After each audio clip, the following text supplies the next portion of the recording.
Muito bem, vamos dar início então ao nosso encontro de estudos para o Livro dos Espíritos dessa noite. Hoje é dia 2 de setembro, uma segunda-feira, 2 de setembro de 2019, 19 horas e 48 minutos, 25 graus na cidade de Jaú. Estamos na Semana da Pátria, só para lembrar aí os patriotas que estão pela internet e ao vivo, e nós podemos resgatar a Semana da Pátria no país que estava esquecida. Muito bem, estão conosco pela internet o Gabriel Tobias, a Cristina Aparecida, o Orlando e a Denise, a Raquel Poloniato, a Simone Oliveira, Orlando, boa noite. O Paulo Rogato e o José Augusto. Pelo Facebook e pelo YouTube está a Bernadette Magini e a Luciana Herrera. Nós estamos estudando de O Livro dos Espíritos,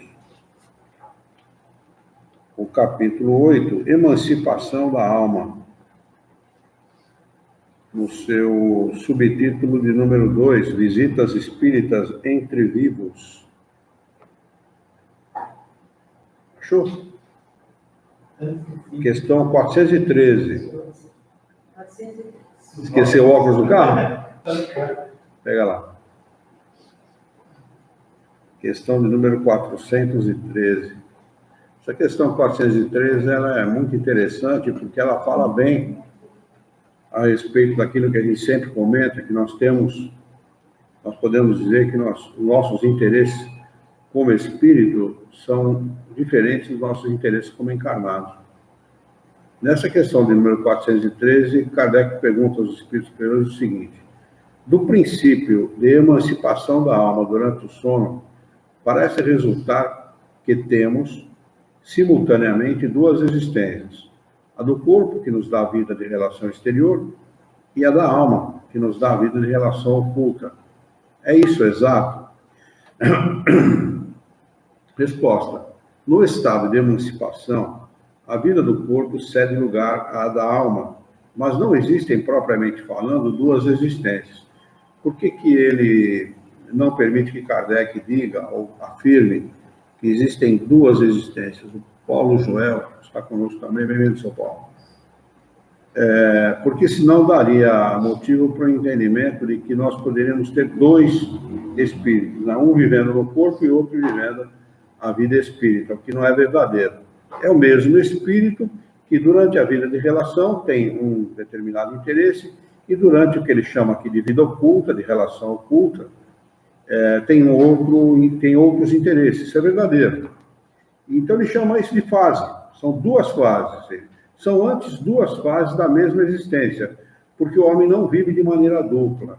Não é? Duas fases por quê? Porque na fase da vida de relação, ele realiza as experiências, as provas que ele combinou realizar na vida como encarnado. 413. E na vida de relação oculta, que ele chama, que era a vida espírita, durante o sono no corpo, ele realiza outras experiências relativas às suas necessidades espirituais, necessidades do seu espírito, ou seja, mais diretamente do seu espírito, porque a vida de relação também está relacionada aos interesses do espírito, não é? Mas a vida como espírito, como livre do corpo físico, ou parcialmente livre do corpo, ele tem mais liberdade, então ele pode realizar outras experiências ou aprender outras coisas que a vida de relação não lhe permite. E entrar em contato com espíritos que, durante a vida de relação, não lhe é permitido, muitas vezes. Mas na vida espírita, no momento do distanciamento do corpo, desse desligamento parcial, é permitido, e ele entra em contato. Todos nós entramos em contato com outros espíritos que nós sequer sabemos da existência como encarnados. 414. Duas pessoas que se conhecem podem visitar-se durante o sono? Resposta: sim. E muitas outras que pensam não se conhecerem. Se encontram e conversam.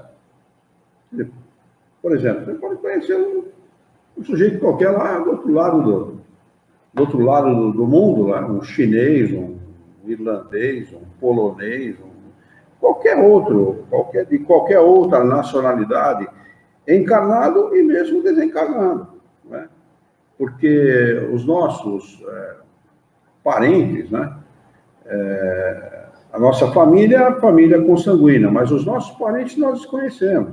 Nós temos parentes na vida espírita que nós simplesmente desconhecemos, são aqueles que muitas vezes estão aguardando o nosso progresso espiritual para estarmos juntos, são pessoas que nos amam muito, que desejam o nosso bem.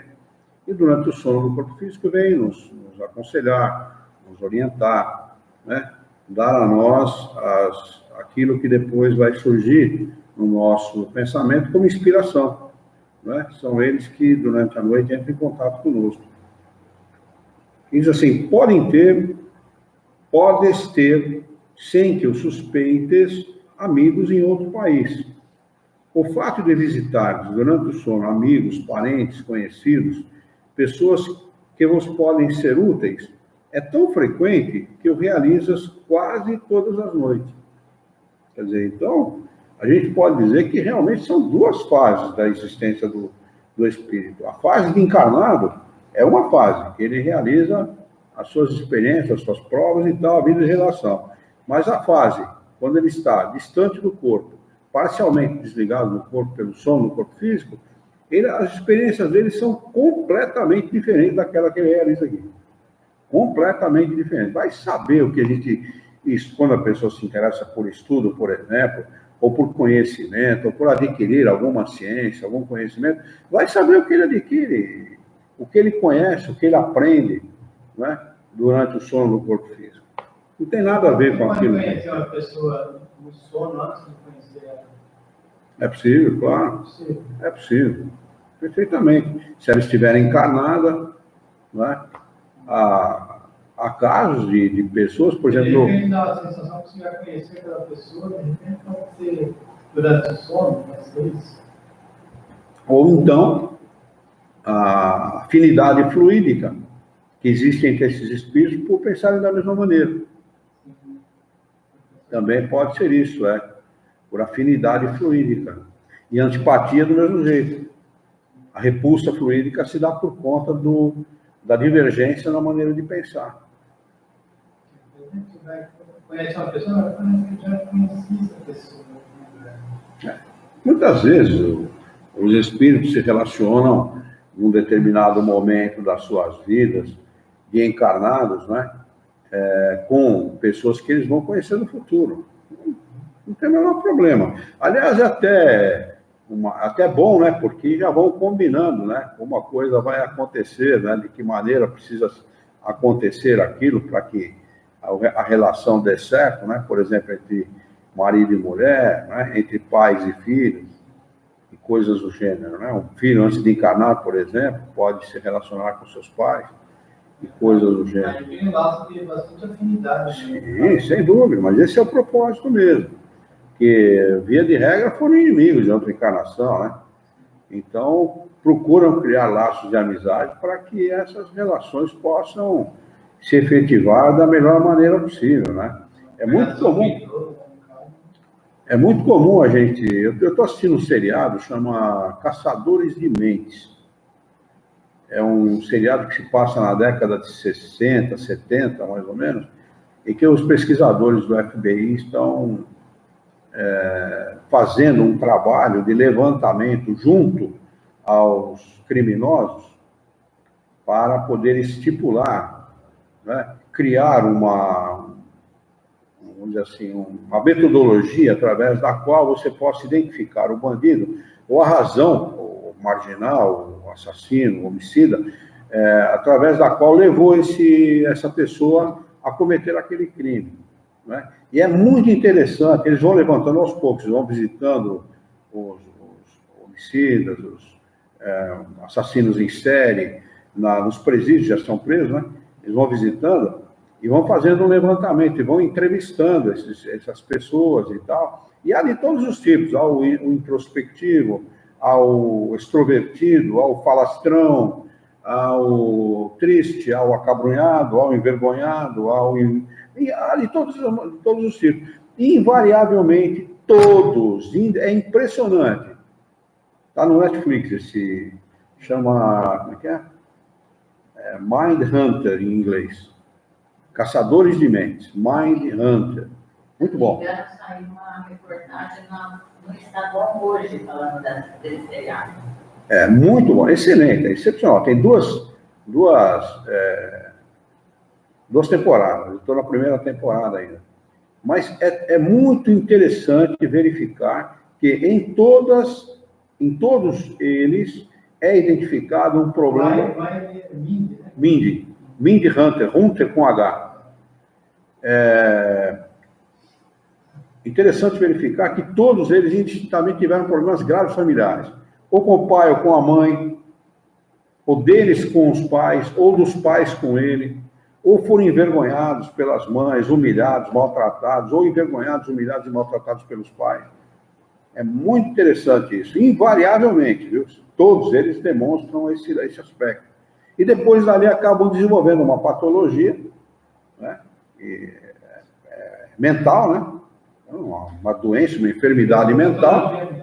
Uma enfermidade mental que os leva a cometer esses crimes. Aí eles criam métodos para cometer os crimes em função disso, em função daquilo que vivenciaram com as mães. Às vezes cometem crimes, por exemplo, contra mulheres, que são cometidos. A Vilma Cancela está conosco. Bem-vindo, viu, Vilma? Prazer tê-la conosco. Cometem crimes contra mulheres para se vingarem das mães. Né? Então, é muito interessante.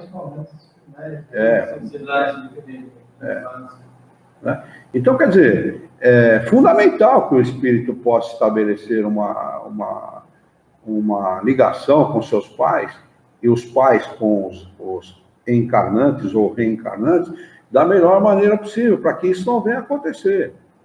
Por isso que os espíritos dizem que a paternidade é uma missão, e uma missão extremamente importante, né, pela qual os pais serão cobrados.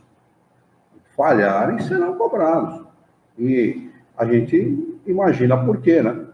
A razão pela qual serão cobrados. Então, muito bacana, essa seriado é muito bacana nesse aspecto. Como eu já tenho uma certa noção desses problemas, em função dos estudos que a gente faz e tal, então comecei a observar com mais detalhadamente, mais invariavelmente. Num determinado momento, eles demonstram um problema grave de relacionamento com os pais, ou por uma criação de maneira errada, ou porque os pais se separaram em um determinado momento de suas vidas e eles se sentiram abandonados pelo pai ou pela mãe. Tá? Então, é fundamental que as pessoas tenham em mente essa necessidade da proximidade cada vez maior com seus filhos, da amizade com seus filhos e da criação rígida e severa, se for necessário, para extirpar as más tendências das crianças, com o objetivo de não permitir que elas cheguem numa situação como essa, desastrosa para o espírito, para a encarnação do espírito, como essa, de tornarem marginais, homicidas, etc. Responsabilidade dos pais, única e exclusivamente. Mas vamos lá. 415. Qual pode ser a utilidade dessas visitas noturnas, se não as recordamos? Opa.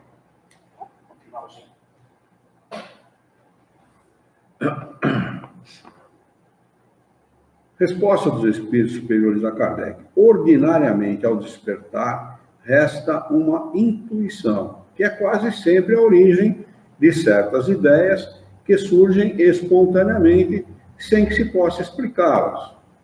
E não são mais que as ideias hauridas naqueles colóquios, nessas relações que temos com esses espíritos ao longo do nosso sono. 416. O homem pode provocar voluntariamente as visitas espíritas? Pode, por exemplo, dizer ao adormecer, abre aspas, esta noite quero encontrar-me em espírito com tal pessoa, falar-lhe e dizer-lhe tal coisa, fecha aspas. Respondem os espíritos, eis o que se passa. O homem dorme, seu espírito desperta. Olha como eles deixam claríssimo aqui essa situação, né? Corpo é uma coisa, o espírito é outra. Quem dorme é o corpo, o espírito continua ativo, desperta, né? Está distante parcialmente do corpo em atividade. Fica bem claro, fica patente. Nessa resposta, fica patente esse fato. E o que o homem havia resolvido o que o homem havia resolvido, o espírito está muitas vezes bem longe de o seguir. Não fica claro aqui para vocês essa distinção entre a necessidade de um e a necessidade do outro?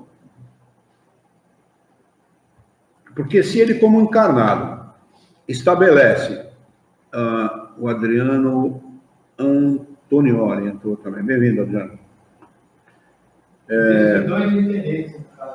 Na realidade, são interesses distintos, porque se ele, como encarnado, pede uma coisa, e como espírito, afastado temporariamente do corpo, dá um outro rumo para aquilo que ele imagina como encarnado ser do seu interesse, é que aquilo não era do seu interesse.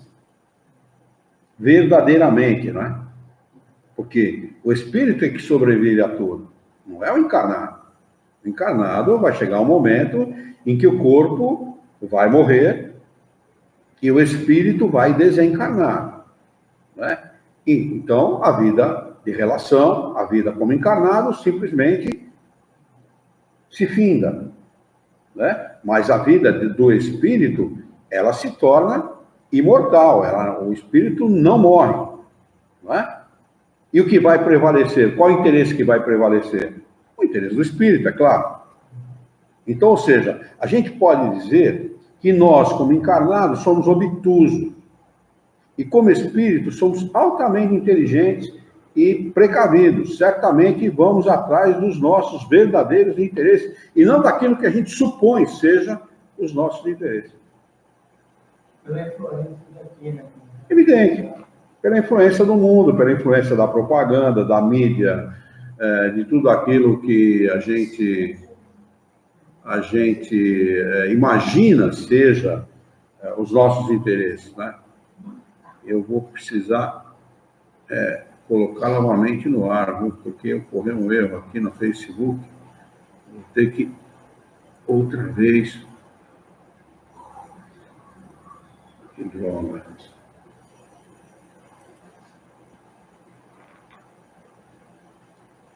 Deu um erro lá. Bom, tem um monte de gente, a pessoa ficou sem poder acompanhar. Vou aguardar um pouquinho que o pessoal volta.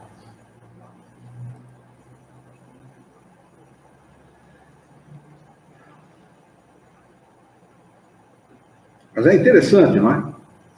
É interessante. A gente fica, depois de estudar e chegar nesse ponto do aprendizado, a gente entende por que, um pouco atrás, assim, vocês não conhecem aquilo que é mais corriqueiro na vida de vocês. Quando uma criança pergunta o que é o sonho, vocês não sabem responder. E é uma coisa de tamanha importância na nossa vida, de tamanha importância para o espírito, e as pessoas não se dão conta dessa realidade, não se dão conta da importância dessa realidade para o espírito.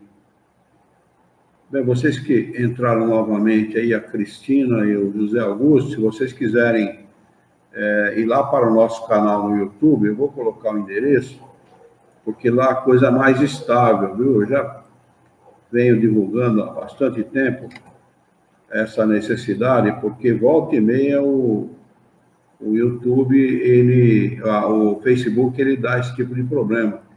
Então, vocês que estão aí, ó, o endereço é esse que vai aparecer no chat, vocês podem acessar, porque lá é bem mais estável, viu? Dona Cristina e José Augusto, que entraram novamente aí, por favor, dirijam-se para o YouTube, vai ser muito melhor.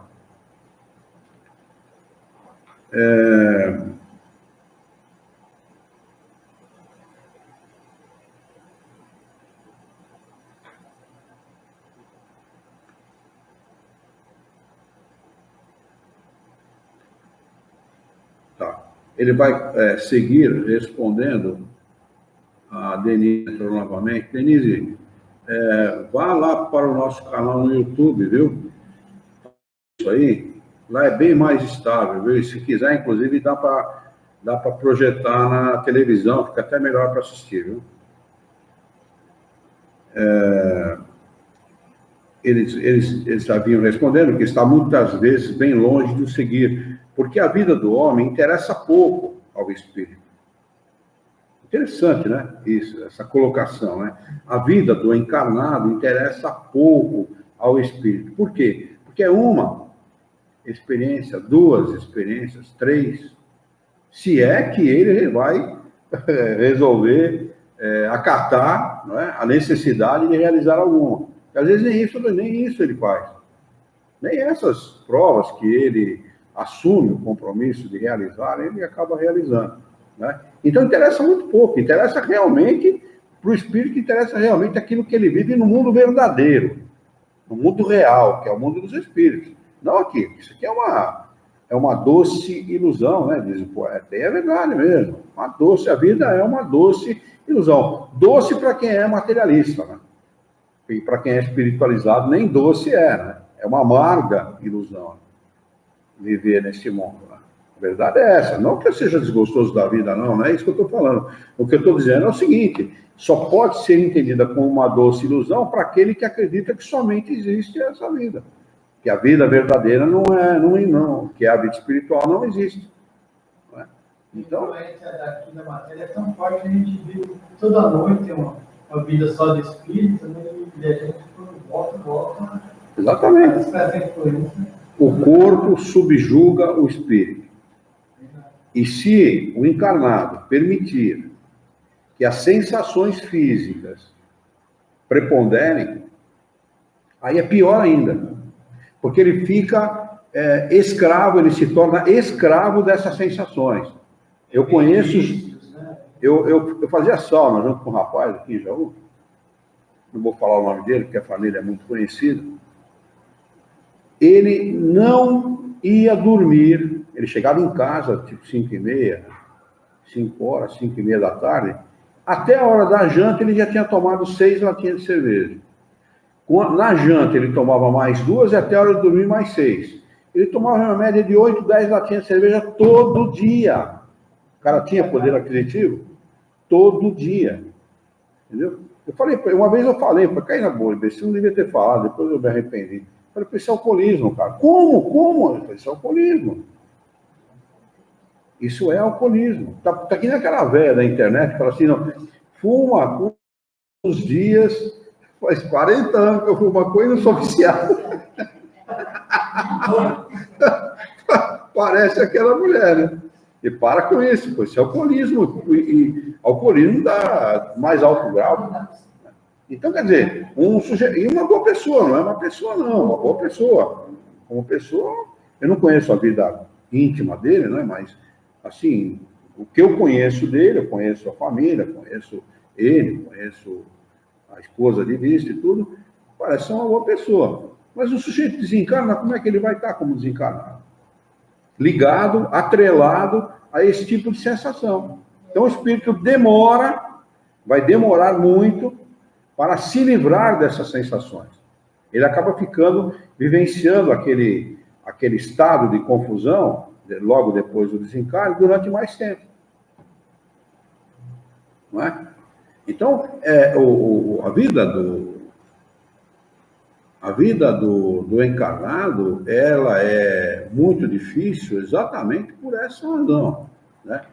Porque o corpo subjuga, submete o espírito, e muitas vezes o encarnado permite que as sensações físicas preponderem e passa a dar mais valor para essas sensações físicas do que para aquilo que ele realmente deveria dar valor, né? E acaba complicando muito a vida do espírito, né? No momento do desencarne. No momento do desencarne e depois. Porque em função do que ele fizer, em função das suas ações, dos seus atos, por causa desse hábito que ele adquire, vai piorar mais ainda. Vai ser pior ainda.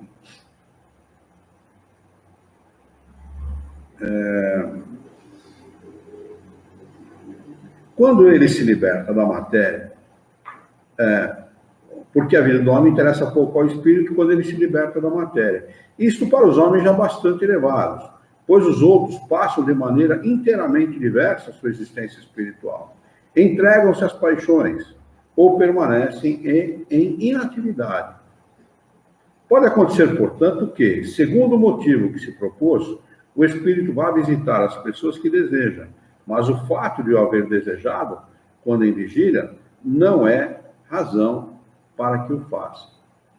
O entendimento dele em estado de vigília é o entendimento do espírito, do seu espírito, é o 417. Certo número de espíritos encarnados pode, então, se reunir e formar uma assembleia? Resposta sem nenhuma dúvida.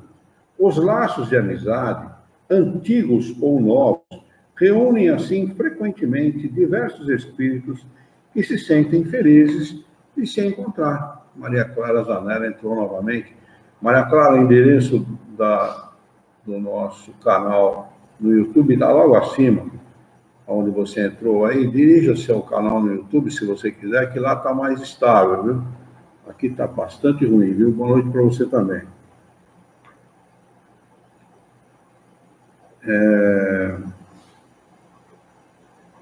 Eu costumo dizer que, por exemplo, aqueles que gostam de estudar a doutrina espírita, por exemplo, não é nada difícil a gente se reunir junto com espíritos instrutores e tal, para pedir maiores explicações, melhores entendimentos da doutrina e de outros interesses que nós tenhamos também, né? Não só a doutrina espírita, mas de outros interesses também, né?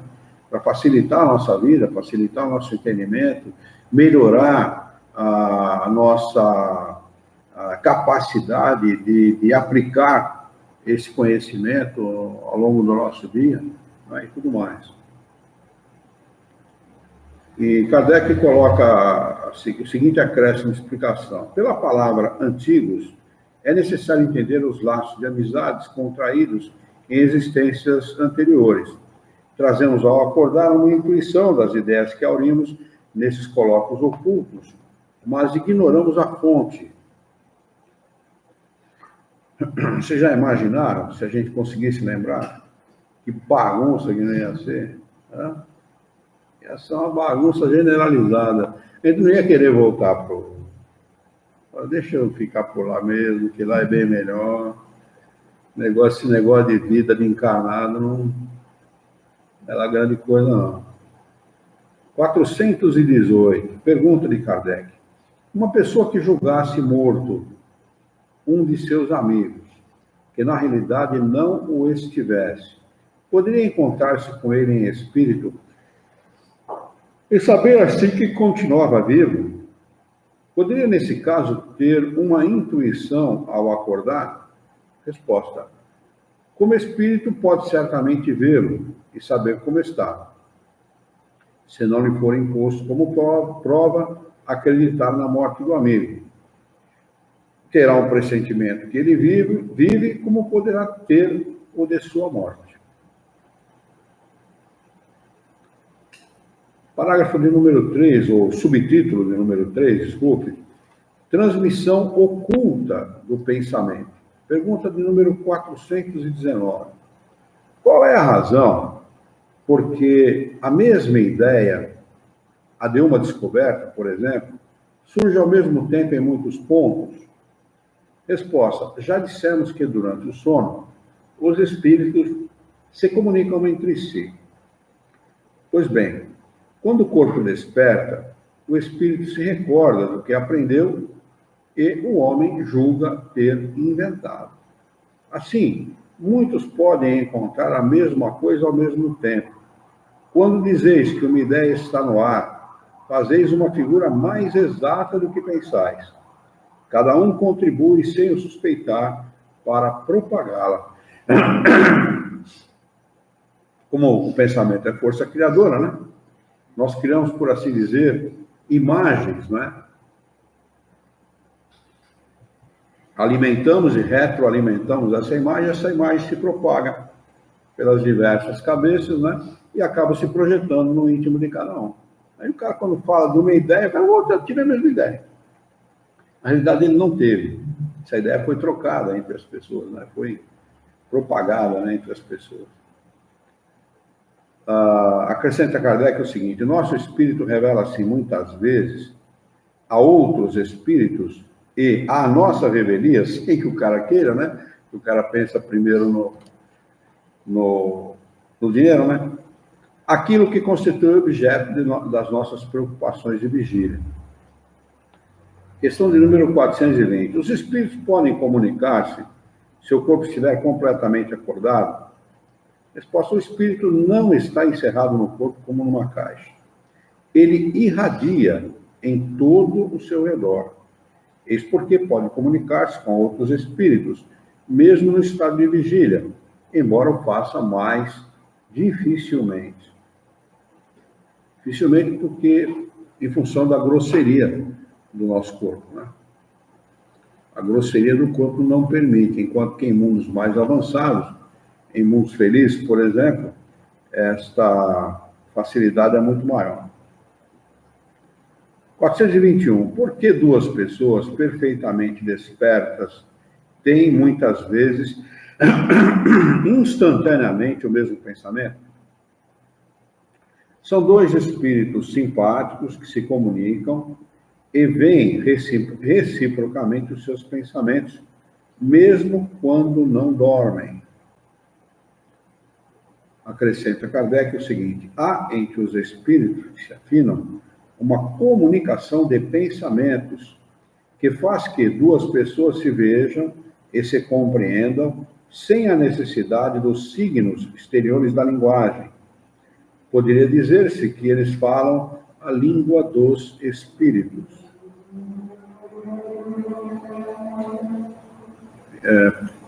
E subtítulo de número 4. Letargia, catalepsia, morte aparente. 422. Pergunta: os letárgicos e os catalépticos veem e ouvem geralmente o que se passa em torno deles, mas não podem manifestá-lo. É pelos olhos. E muito interessante a resposta, né? De Kardec queria dos espíritos a seguinte informação: quem é realmente o protagonista da vida? Quem protagoniza a vida? O corpo ou o espírito? Né? Por isso que ele pergunta se é pelos olhos ou os ouvidos, que o cataléptico, por exemplo, não, que tem a morte, né? Da aparência total de morto, né? De onde ele capta aquelas informações que ele recebeu durante a catalepsia? Eles respondem: não é nem pelos olhos, nem pelos ouvidos que eles fazem isso, é pelo espírito. O espírito está consciente, mas não pode comunicar-se. Então ele não precisa dos olhos e dos ouvidos para ver e para enxergar, para ouvir absolutamente nada, não é? Ele recebe todas essas informações como espírito, embora o corpo não esteja apto a fazê-lo, né? São duas coisas independentes. O espírito é o protagonista, é o verdadeiro, é o ser que vive. O corpo é ferramenta do espírito, né? Independente. O espírito, como é completamente independente, não necessita do corpo para perceber aquilo que está acontecendo ao seu redor. Aí, quando ele volta, o espírito vai passar a informação. O corpo é isso? Não sei se isso é assim que acontece, porque depende da necessidade do espírito, né? Dele como encarnado, lembrar-se ou não daquilo que ele ouviu e ouviu. Eu falo para o médico. Há casos em que as pessoas...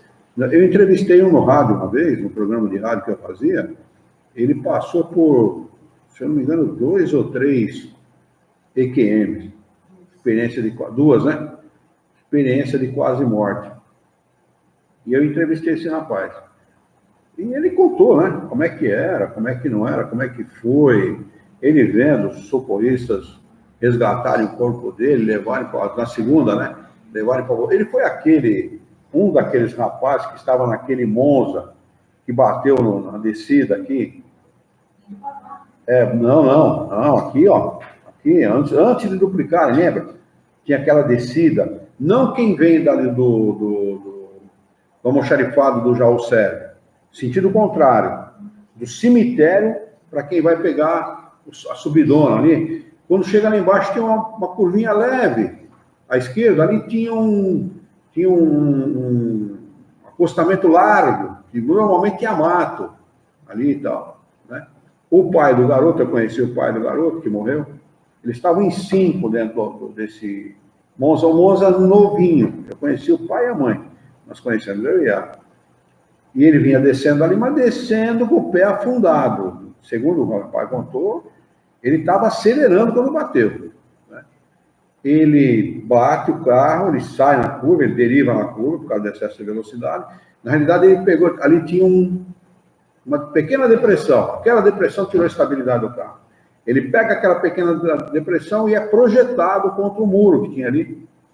E morre, todo mundo morre, os 4. Só ele, só sobrou do carro, o canto onde ele estava, o lado esquerdo, do passageiro, atrás do passageiro, sobrou intacto, foi onde ele ficou sentado, o resto do carro desapareceu. Esse foi ele ficou em coma durante vários, não lembro quanto tempo, e depois indo para Botucatu, ele estava indo ao serviço para Botucatu, também capota o carro, entra em coma pela segunda vez, e essa segunda ele ficou preso nas ferragens, que foi terrível a coisa. Ele entra em coma outra vez, ele é levado para Botucatu, que ele estava foi perto de Avaré já, de Avaré não, de Botucatu, de São Manuel, ele foi levado para Botucatu, lá no hospital. Lá. E ele conta que via tudo. Ele estava do alto vendo os médicos, eu vou atender ele e tal, né? Nós fizemos um programa, tinha 1h15, né? 1h30, né? Não lembro, acho que era mais ou menos uma coisa, mais ou menos assim, faz algum tempo já. Acho que era 1h15, se não me engano. E a entrevista foi o período todo, ou praticamente o período todo, foi mais de 1 hora de entrevista com ele. Depois, no final, eu perguntei para ele qual foi a experiência, o resultado dessa experiência para ele. Ele falou, me tornei uma pessoa mais humana. Me tornei uma pessoa... Eu passei a respeitar meus pais, eu não respeitava. Um cara novo, viu? Ele mesmo falou que ele era muito orgulhoso. É muito orgulhoso, muito arrogante, prepotente. Depois disso não mudar, né? Quer dizer, precisou de... Olha o que é o espírito, né? Precisou de 2 bordoadas. Pior é que... Mas é interessante esse lado, né? É interessante esse lado da questão. O sujeito, ele vê toda a experiência, vivencia tudo, porque neste caso, passou para o cérebro, ele consegue se lembrar. Ele conseguiu se lembrar, porque acho que era uma necessidade do espírito dele, essa lembrança. Mas eu acredito que pode acontecer do espírito não se lembrar. Muitos retornam relatando aquilo que fizeram. Inclusive, existem hospitais, salas de cirurgia, onde os médicos colocam coisas que ninguém sabe em cima daquela lâmpada que ilumina a mesa cirúrgica, para ver se a pessoa relata o que tem lá em cima. São coisas, assim, bastante chamativas, né? Para ver se as pessoas vão relatar aquilo que está lá em cima. O que não significa dizer que o cara não teve essa experiência, porque o espírito vê aquilo que lhe interessa, e não aquilo que as pessoas vão colocar para ele ver. De repente não deu atenção para tudo. Não, ele pode não dar atenção. Ele está lá, mas ele não dá atenção, ele dá atenção para aquilo que que interessa para ele naquele momento, né? Mas já existe médicos que estão tentando descobrir a coisa, como é que a coisa funciona. Eles já sabem que não é o corpo que pensa. Eles já sabem disso. Isso a ciência já sabe. Mas é interessante que eles, assim, o espírito está consciente, mas não pode comunicar-se, né? O corpo não permite a comunicação, né? O espírito sabe de tudo, vê tudo, e se ele tivesse condição, se comunicaria, mas o corpo não permite, né? A ferramenta está desligada naquele momento, né? Estava conectada à tomada. 422A. Por que não pode comunicar-se? Resposta. O estado do corpo se opõe a isso. Esse estado particular dos órgãos, particular por causa da letargia, da catalepsia, né? É um estado particular porque o metabolismo desce praticamente a zero, pressão sanguínea praticamente a zero, batimento cardíaco é mínimo, né? E tanto que era dado como morto antigamente, né? Hoje já tem recurso para identificar, mas antigamente era dado como morto, né? Esse estado particular dos órgãos vos dá prova de que existe no homem alguma coisa além do corpo, pois o corpo não está funcionando e o espírito continua a agir.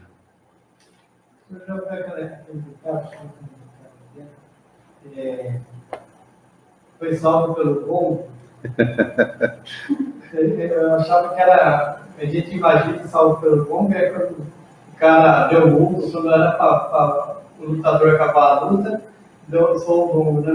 Tem a ver com esse catalepsia, não sabia disso. Não, também não sabia.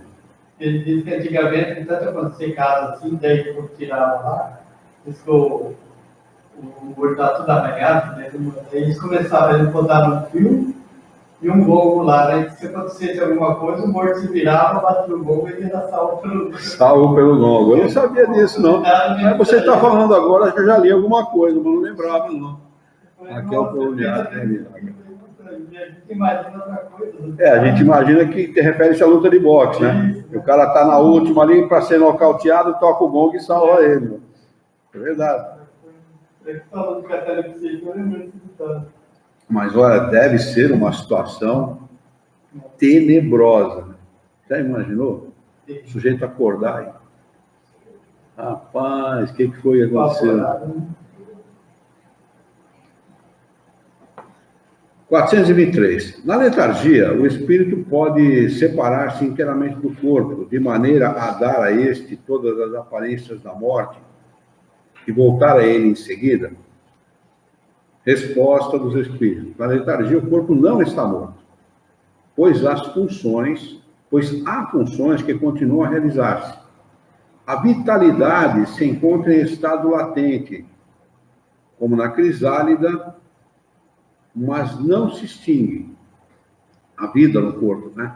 Portanto, o espírito não se separa dele.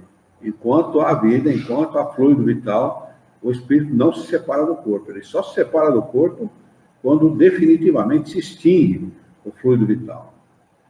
Ora, o espírito está ligado ao corpo enquanto ele vive. Uma vez rompidos os laços pela morte real e pela desagregação dos órgãos, a separação é completa e o espírito não volta mais. Quando um homem aparentemente morto volta à vida, é que a morte não estava consumada. Resposta àquela ideia bíblica, né, ou evangélica, de que Jesus reconduz Lázaro à vida, que não é verdadeiro, né? Lázaro estava em estado cataléptico ou letárgico, né? A letargia parece que é mais profunda que a catalepsia, mas a catalepsia tem todas as aparências da morte também, né?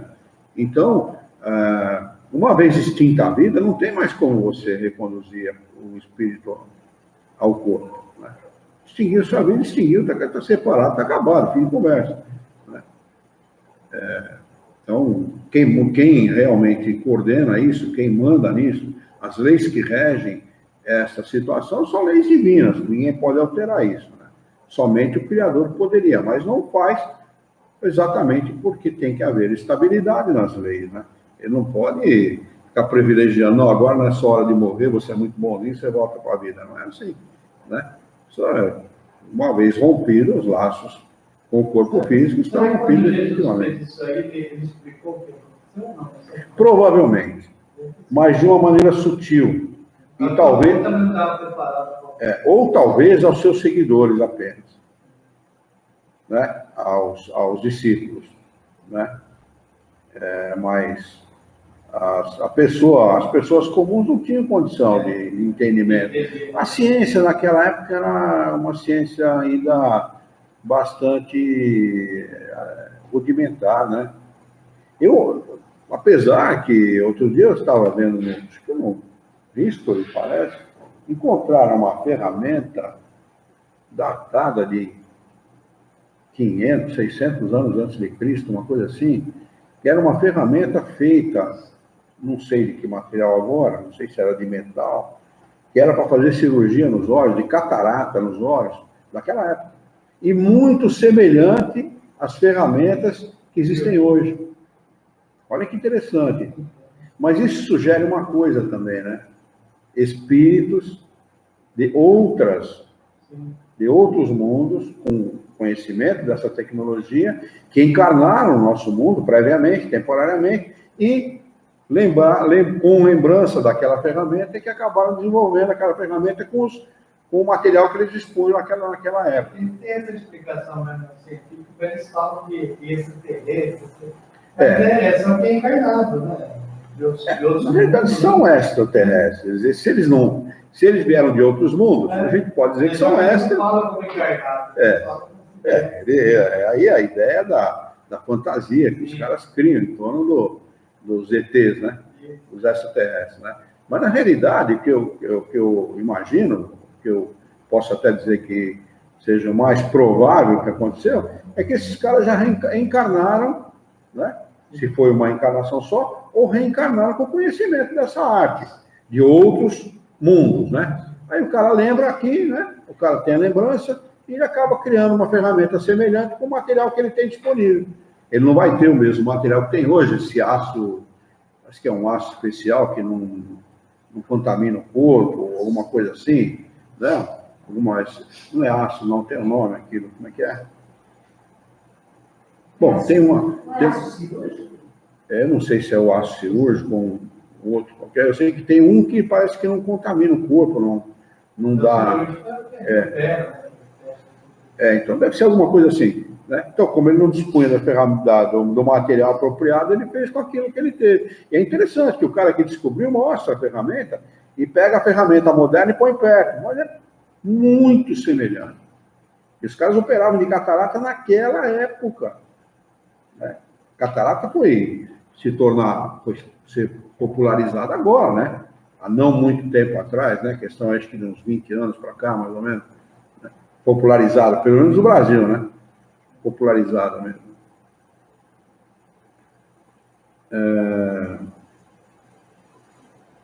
424. Pode-se, através de cuidados dispensados a tempo, renovar os laços a se romperem e devolver a vida à vida um ser que, sem esses recursos, morreria realmente? Resposta sim, sem dúvida. E disso tendes prova todos os dias. O magnetismo é, nesses casos, muitas vezes, um meio poderoso, porque dá ao corpo o fluido vital que lhe falta e que era insuficiente para entreter o funcionamento dos órgãos. Olha o que é o magnetismo, gente. Olha, quando a gente dá o passe espírita, a Bena falou titânio. Pode ser, não sei, Bena. Eu não tenho conhecimento suficiente para fazer essa afirmação, mas são ferramentas especiais, né, com materiais especiais.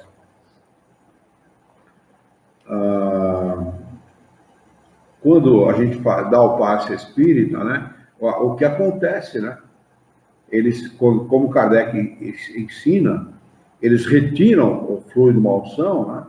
Aquilo que está deixando a pessoa se sentir mal, muitas vezes enervada, desequilibrada e tal, e colocam no lugar o são, ou seja, as células são alinhadas, o funcionamento dos órgãos melhoram, né? E a pessoa se sente revitalizada, se sente melhor.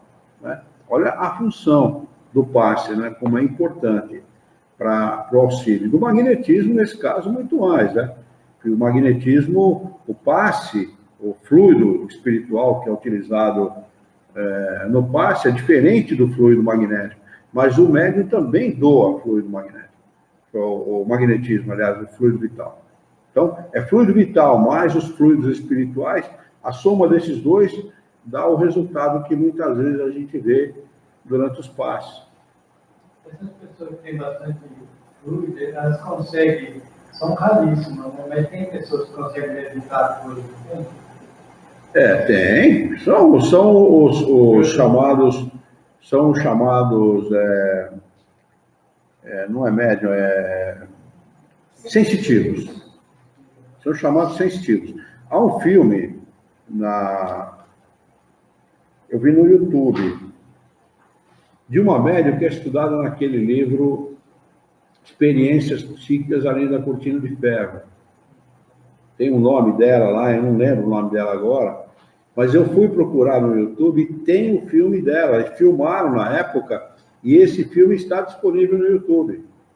Dela realizando os fenômenos na vista de todo mundo ali. Eles colocam, por exemplo, pegam um objeto qualquer, né? Vamos por esse objeto aqui, né? Coloca em cima da mesa, em torno do objeto uma caixa de cristal, transparente, é cristal ou vidro, né? E ela coloca a mão sobre a caixa e depois de um determinado tempo o objeto começa a se movimentar. Quer dizer, eles colocam a caixa com que objetivo? Para não permitir nenhum tipo de truque ou fraude, né? E tem os filmes dela, é só querer pesquisar que vai encontrar lá esses filmes, sabe? É muito interessante. Então, há sim a possibilidade de realizar esses fenômenos com o fluido vital. No Paraná, eu conseguia movimentar a coberta dela, perguntava para ela se você conseguia. Olha, eu penso e acontecia. A pessoa não tem conhecimento, então ela fala desse jeito. Ela fala desse jeito, né? Mas há médiums, Maria Regina entrou novamente. Bem-vinda, Maria Regina. Há médiums que realizam fenômenos excepcionais. A Kate King, que a médium era a Florence Cook, né? Essa médium, Florence Cook, o que ela doava de fluido vital, depois manipulado pelos espíritos, se tornava no ectoplasma, para permitir a materialização do espírito da Kate King, era algo extraordinário, fabuloso. Fabuloso. Era algo... Bom, o William Crookes dava o braço para ela e dava a volta no quarteirão. O fenômeno foi, inclusive, constatado por outros cientistas da mesma Academia de Ciências de Londres, que, junto com o William Crookes, realizaram esse trabalho de pesquisa. Foi um trabalho de pesquisa feito pelo William Crookes, né? E, inclusive, a última vez que ela aparece foi uma choradeira, porque pegaram amizade com ela, né? Uma choradeira danada lá, ela se despedindo, chorando, e a médium dizendo para ela não lhe abandonar, não me abandona e tal, não vai embora. Não, eu tenho que ir, não posso ficar mais, já acabou já a experiência. Muito interessante isso, é bastante interessante. Então, tem muita coisa para a gente desvendar, para ser estudado, para ser aclareado, esclarecido. E naquela época, os espíritos realmente promoveram uma verdadeira... O Everson Moura está conosco. Bem-vindo, Everson. Prazer tê-lo conosco. Promoveram uma verdadeira invasão no mundo. Eles invadiram mesmo, foi uma invasão. Então, havia fenômeno desse tipo, desse teor, em todos os lugares.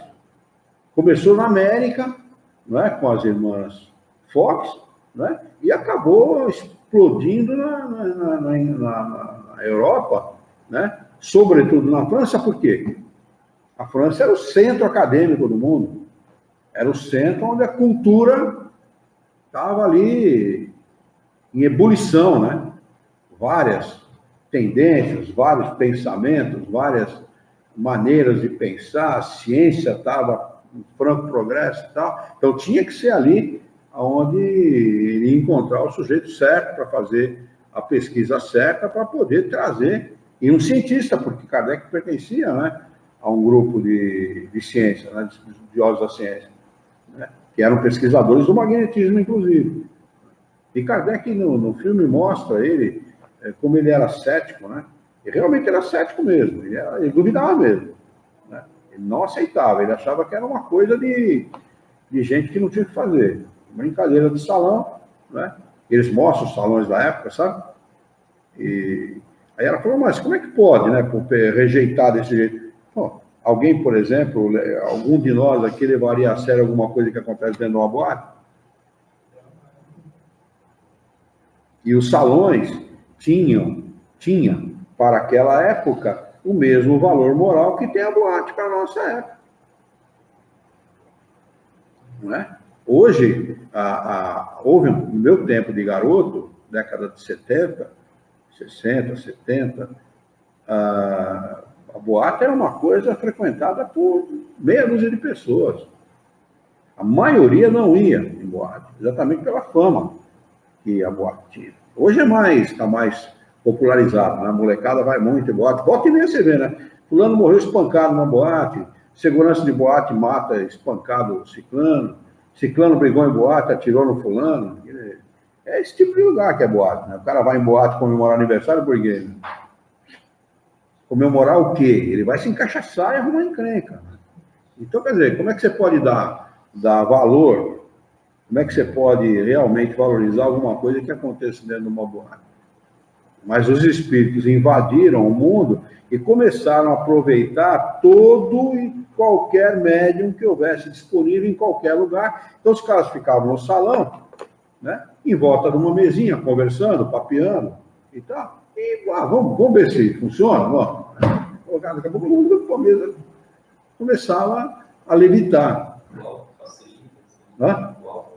Não, isso não tem a ver com álcool, não. Isso tem a ver com magnetismo mesmo, tem a ver com o fluido vital. Quantidade de fluido vital que tem o corpo, que tem o médium, né? E a possibilidade que ele tem, ou seja, a faculdade que ele tenha para poder doar esse fluido e promover o fenômeno. O álcool só não vai deixar a pessoa assustada, né? Ele está meio baleado já, e tudo legal. Mais ou menos por aí.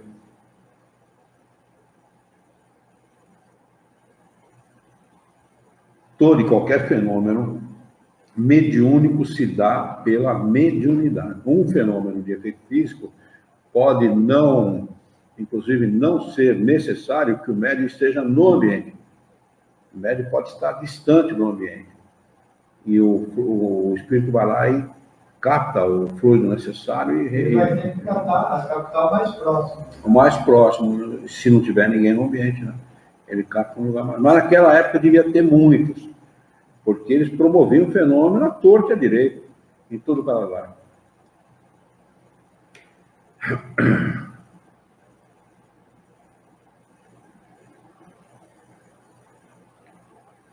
Vamos lá.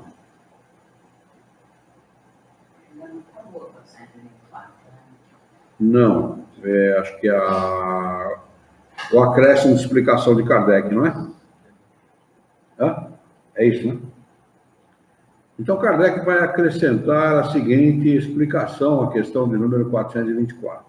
A letargia e a catalepsia têm o mesmo princípio, que é a perda momentânea da sensibilidade e do movimento, por uma causa fisiológica ainda inexplicada. Aliás, eu preciso fazer uma pesquisa na internet para saber se já existe alguma explicação fisiológica para essas duas situações aqui, que Kardec está dizendo que era inexplicada naquela época, agora já deve, acredito que a ciência já deve estar mais próxima, né?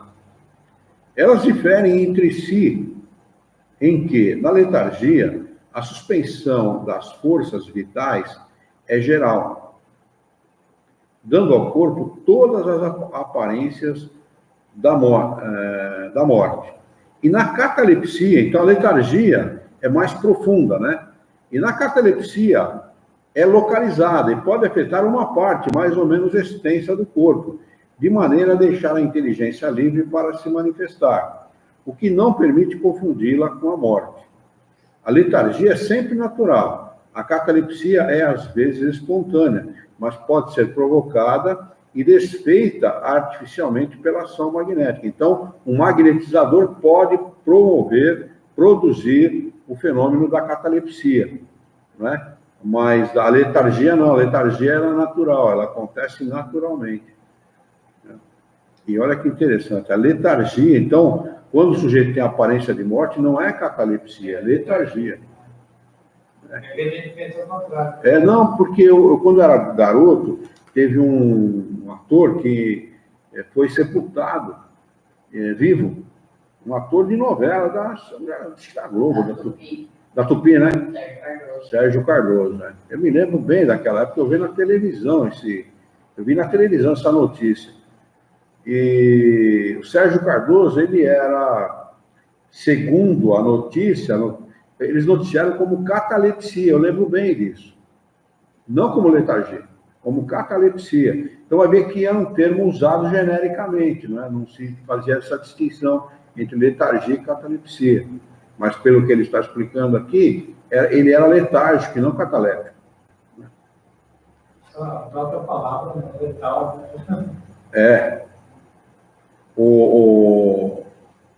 O Sérgio Cardoso, só havia uma pessoa que sabia do problema dele, era o médico dele, e o médico dele estava viajando. Então, quando o médico chegou de viagem, contaram para ele da morte, onde desenterra que ele está vivo. Ele é cataléptico, naquela época chamaram assim, né? Aí foram desenterrar, ele estava todo retorcido dentro do caixão, então, aí morreu asfixiado. Alguma dúvida a respeito disso que a gente acabou de estudar? Letargia, catalepsia e morte aparente. Então, agora é o subtítulo de número 5, sonambulismo.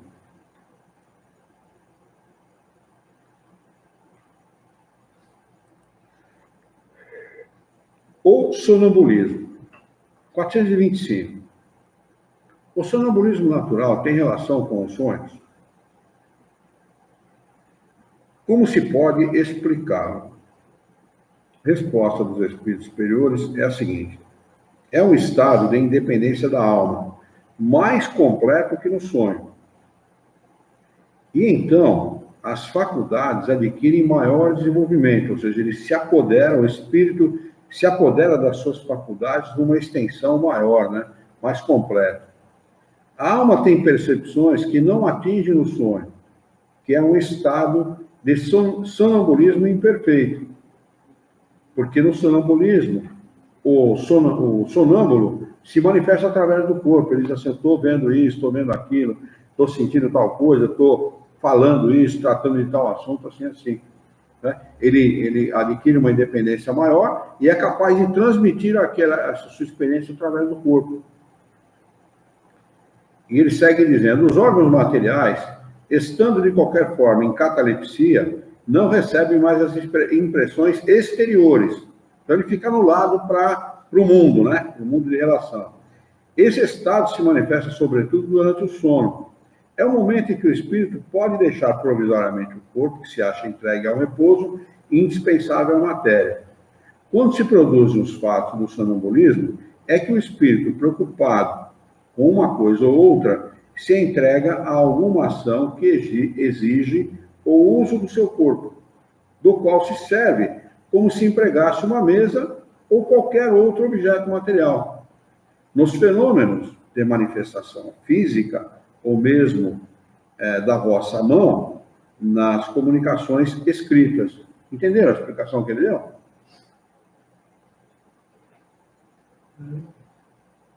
Entendeu? Tá. O corpo, ele fica inerte, em estado cataléptico, como o nosso corpo quando nós dormimos. Alguém pode te matar dormindo, você não vai perceber. O espírito só vai voltar porque ele foi ferido de morte. Então ele volta para estar junto do corpo durante a morte. Mas se ele for ferido mortalmente, um tiro na cabeça, por exemplo, ele não vai sentir nada, perceber nada. O corpo não vai perceber nada. Porque ele está em estado cataléptico mesmo, né? ele diminui o seu metabolismo, fica muito baixo, o batimento cardíaco diminui muito, pressão arterial baixa, né? Então, no estado de catalepsia, de sonambulismo, acontece dessa forma. Mas como o espírito, ele tem vamos dizer assim, ele toma posse da sua condição de espírito, né? Os atributos espirituais são mais presentes nele, vamos dizer assim, né? Ele tem mais domínio sobre esses atributos, ele acaba usando o corpo como uma ferramenta, como o espírito usa a mesa, como usa uma caneta para escrever, como usa o cestinho para, naquela época de Kardec, usava o cestinho para escrever, etc., ou a roda com letras e tal, acaba se tornando para ele uma ferramenta. Apenas isso, né? No nosso caso, não acontece assim. Por quê? Porque a gente fica mais ou menos que ligado ao corpo. A influência do corpo ainda é presente sobre o espírito. Então, o espírito não adquire uma independência total. É uma independência parcial e não total. Faz lá, entra em relação com os outros espíritos, conversa, aprende e tal, e só não lembra porque as experiências não passou pelo cérebro do corpo físico, então acaba não se lembrando. Mas no caso do sonâmbulo, ele usa o corpo como uma ferramenta. Então, ele usa para falar, para dizer o que está vendo, o que está acontecendo e tal. Mas não é o corpo que está vendo, é o espírito. O irmão sonâmbulo, ele dormia na beliche em cima, ele descia, sonâmbulo, ia para o banheiro, tudo sonâmbulo. A minha irmã conversava com ele, a minha irmã era assim. A minha irmã levantava, falava com todo mundo, falava num jeito que você não entendia nada, né?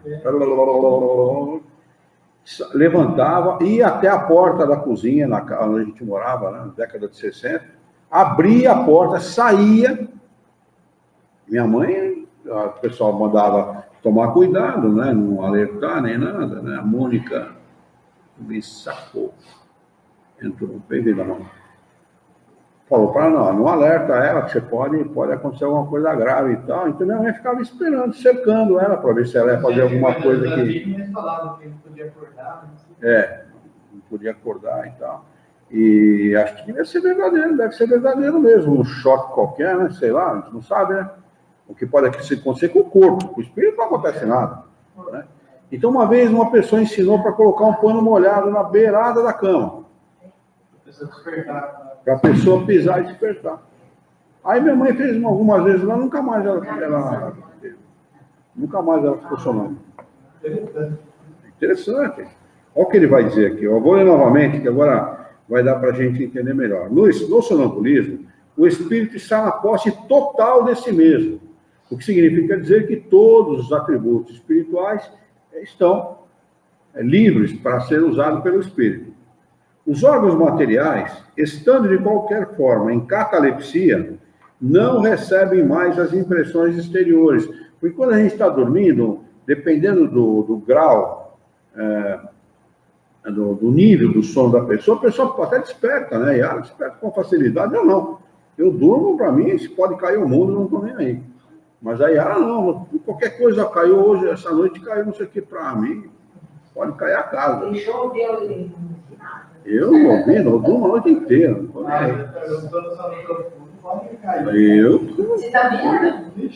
Eu, quando apago, eu apago para valer mesmo. Então, ele diz assim, esse estado não recebe mais as impressões exteriores. Esse estado se manifesta, sobretudo, durante o sono. É o momento em que o espírito pode deixar provisoriamente o corpo, que se acha entregue ao repouso indispensável à matéria. Quando se produzem os fatos do sonambulismo, é que o espírito, preocupado com uma coisa ou outra, se entrega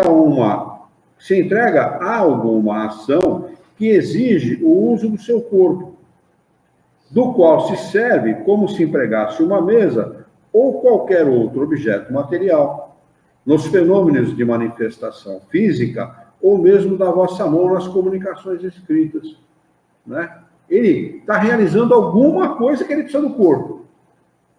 Então ele se utiliza do corpo como uma ferramenta, né? Mas o corpo para ele não tem o menor significado, é uma ferramenta mesmo, né?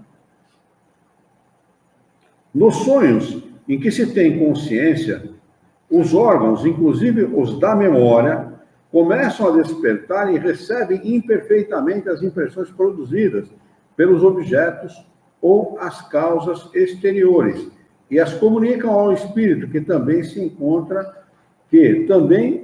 encontrando em repouso, só percebe sensações confusas e frequentemente fragmentárias, sem nenhuma razão de ser aparente, misturadas, que estão de vagas recordações, seja dessa existência, seja de existências anteriores. É, portanto, fácil compreender por que os sonâmbulos não se lembram de nada e por que os sonhos de que conservam a lembrança, na maioria das vezes, não têm sentido. Digo, na maioria das vezes, porque acontece também serem eles a consequência de uma recordação precisa de acontecimentos de uma vida anterior, e algumas vezes até uma espécie de intuição do futuro.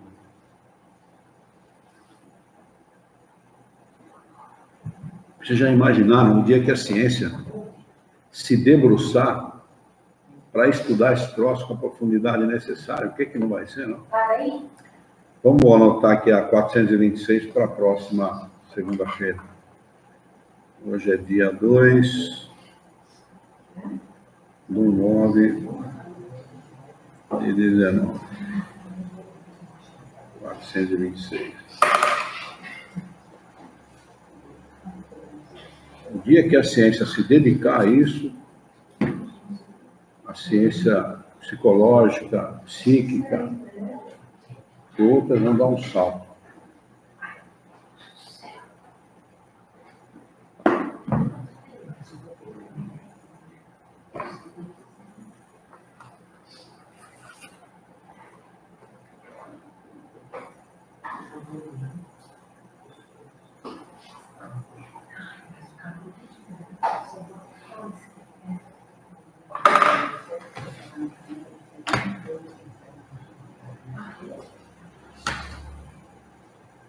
Muito bem. Alguma pergunta, alguma dúvida? Podemos encerrar, então? Vamos elevar o nosso pensamento, mentalizar a figura excelsa e amiga de Jesus, nosso mestre, nosso modelo e guia da humanidade, e juntos com Jesus nos dirigir ao Criador, ao Senhor da vida, fonte inesgotável de paz, de amor, de bondade, de misericórdia e justiça, para agradecê-lo muito pela oportunidade de aqui estarmos reunidos em seu nome, para discutirmos as questões propostas pelo Livro dos Espíritos dessa noite. Queira a vossa bondade, o vosso amor, a vossa misericórdia, que tenhamos bom ânimo, coragem, determinação, ideias renovadas, alegria de viver e muito entusiasmo, para que nós possamos trabalhar, sermos úteis à sociedade em que vivemos e, dessa forma, dignificar a vida. Auxilia-nos ainda, Senhor, dar-nos a coragem, a sabedoria necessária para que nós possamos orientar a própria existência por um profundo e sincero respeito pelo nosso próximo. Em teu nome, em nome de Jesus, em nome dos bons espíritos, em nome do nosso diretor espiritual e de toda a sua equipe, nós declaramos encerrado o nosso encontro de estudos essa noite, e que assim seja.